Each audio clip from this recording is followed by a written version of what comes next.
quick background of where you have coached and for how many years you have been coaching? First of all, my name is Thomas Carr.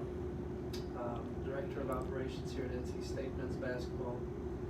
And I came from UNC Wilmington, where I was an assistant coach for 3 years. Prior to that, I was at East Tennessee State as an assistant. Was a high school head coach at George Washington High School in Danville, Virginia. And before that, I was at Hargrave Military Academy as an assistant coach, where your father also graduated from. All right. So where did you attend college and what degree did you receive? Pfeiffer University, which is in Eisenhower, North Carolina, and got a degree in sports management. Which school have you coached at that was your favorite, and why is that? Favorite school, probably Wilmington, because the staff was so close, and we were able to win. Winning is fun. Just the relationships we developed. I would say eventually here will probably surpass that, but just having all those years there and kind of growing up more as a person too, I enjoyed that.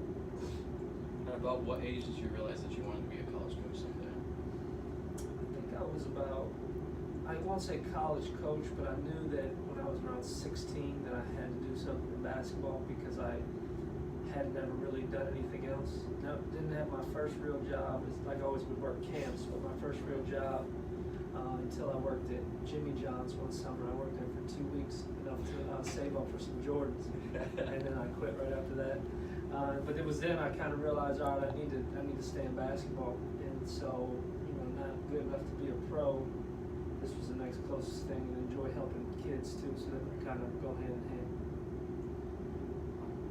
What is it like working for Coach Keys as well as knowing him as a friend off the court? Working for Coach, I worked for him at Hargrave, but the year before he left for Louisville, and then I came back on with him at Wilmington when he got the Wilmington job.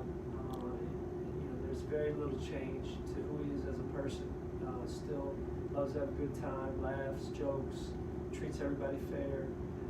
It's very competitive when we're doing any type of, whether it's practice or hobby game, ping pong, card game, video game, whatever we might be playing as a staff or doing as a staff. Still the same guy, just a little older, so doesn't move as quick as he used to, and a little bit more money in his bank account. But working for him has been great. It lets you do your thing, allows you to kind of be who you are while also trying to help you grow. And so I think that those are two important things that I've learned from him. What is the single most exciting moment in your coaching career so far? I would say, as a high school head coach, winning all the championships we won that year. I think because the team that I had the previous year, it was basically the Bad News Bears, or that's what they were labeled the previous year. So to get them and then have 7 seniors on that team all go to college on a scholarship, and then just all the winning that we did and the GPAs that we had, that was my most fun year, most fun moment for sure. What are some of your goals in your future for coaching? Want to be a head coach. Ultimately, the level isn't necessarily something I'm worried about. I'm more just worried about being able to impact the people that I'm around and help people that I know, just by being the boss. But I definitely want to be in a situation where I can help kids fulfill their dreams, while also creating a life for myself. 10 years from now, do you still see yourself coaching or elsewhere? 10 years from now, I would say I'm still coaching. Not sure what level, because my daughter will be 14, so I'll probably have to be a head coach of her team at some point. How does a coach really learn his players both on the court and off? Just spend time with them. You can't put a price on time, and getting to know somebody, getting to know their family, calling their parents or coaches or brother, sister, whoever they're closest with, just really getting familiar with them, so that then you know how to coach them, and then as you learn how to coach them, that relationship grows into what eventually becomes mutual respect or mentorship or friendship. During the recruiting process, how do you determine if a player is a good fit for the program? You got to know what your head coach wants, first of all, in terms of type of player, basketball-wise, and then and as far as off the floor, got to make sure that they're an asset or somebody that, you know, brings value to the program. You know, for coach, he wants guys that play hard all the time, that compete all the time. We do enough skill work to where guys can get better. You don't have to come in here already skilled. At this level, you have to have that, but it's not a you know, something that is a must. Like competitiveness trumps skill here, playing hard trumps skill here, being a good person trumps skill here. So just knowing what your boss wants, knowing what he can handle. With coach, we're lucky, you know, he can handle any type of kid. But you know, there's certain bosses who, after they hit a certain age or in the beginning of their careers, where they want to, you know, get off on the right foot, they might not be able to take certain types of kids that, you know, may need a little more help or maybe a little more time as far as being a person goes. So you just gotta, it's all about just the fit, knowing what the fit is. As a coach, what is the hardest part of your job, and have there been any things that have surprised you so far? Hardest part of the job, I would say, is just making sure that you balance taking care of your guys and being there for your guys versus remembering that you're in a position of not necessarily power, but like authority. And so if, you know, as much as you may want to be friends with a kid, being friends with somebody, if you have a friend, you're letting them sometimes do stuff that may not be the best thing for them to do. Right.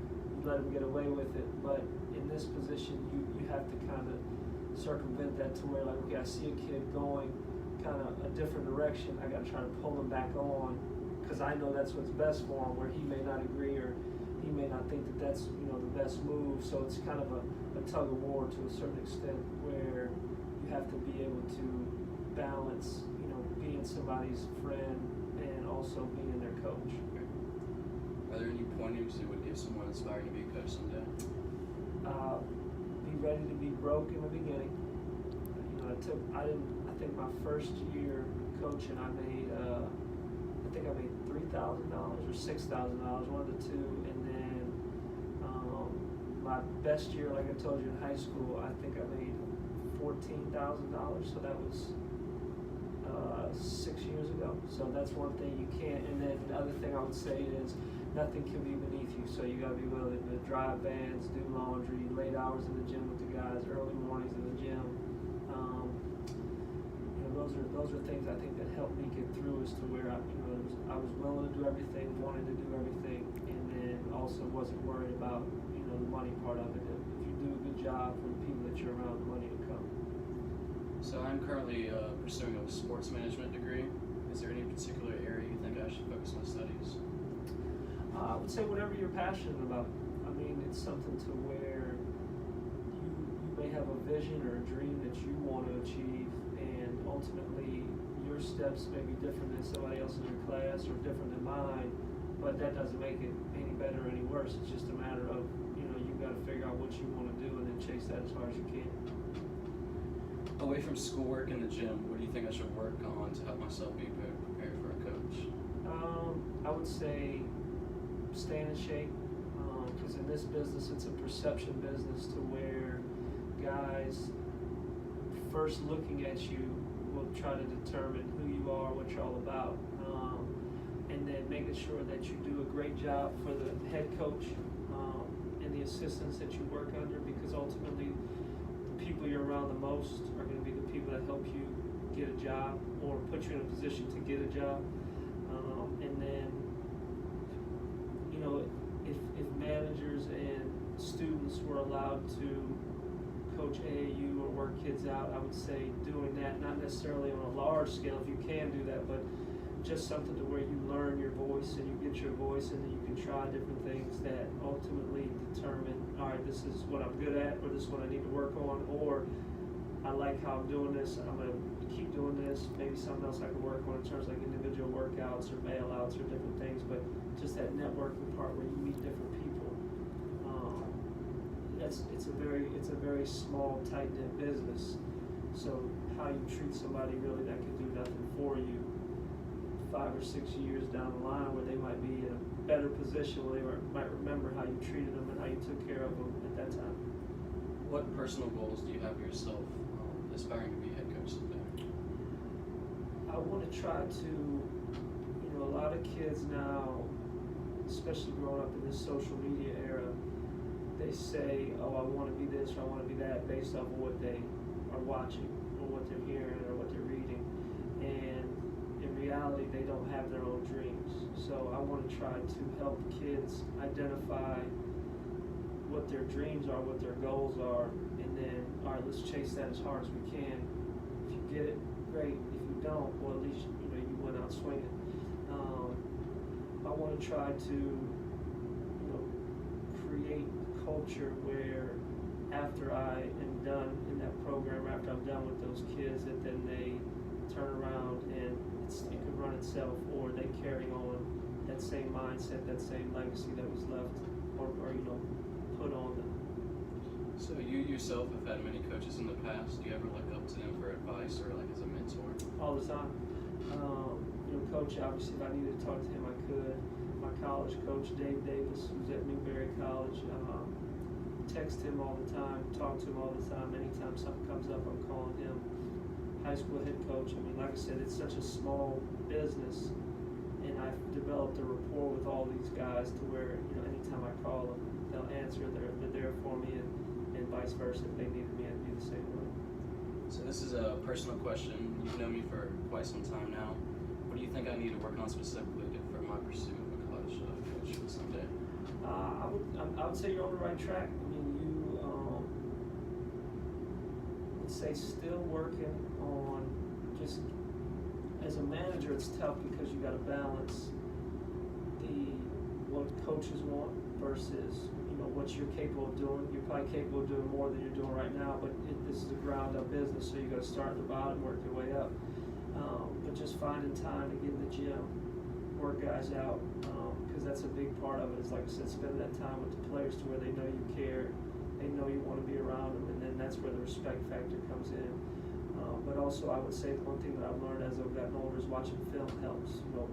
Not only watching film, but watching games, so that you can see, okay, in the NBA they're doing this. All these guys say they want to be pros. Well, let me work on this with a guy, not necessarily a tough shot or whatever, but just different spots on the floor to where you're a student of the game, you understand it, and then you can also articulate it to the guys that you're around every day.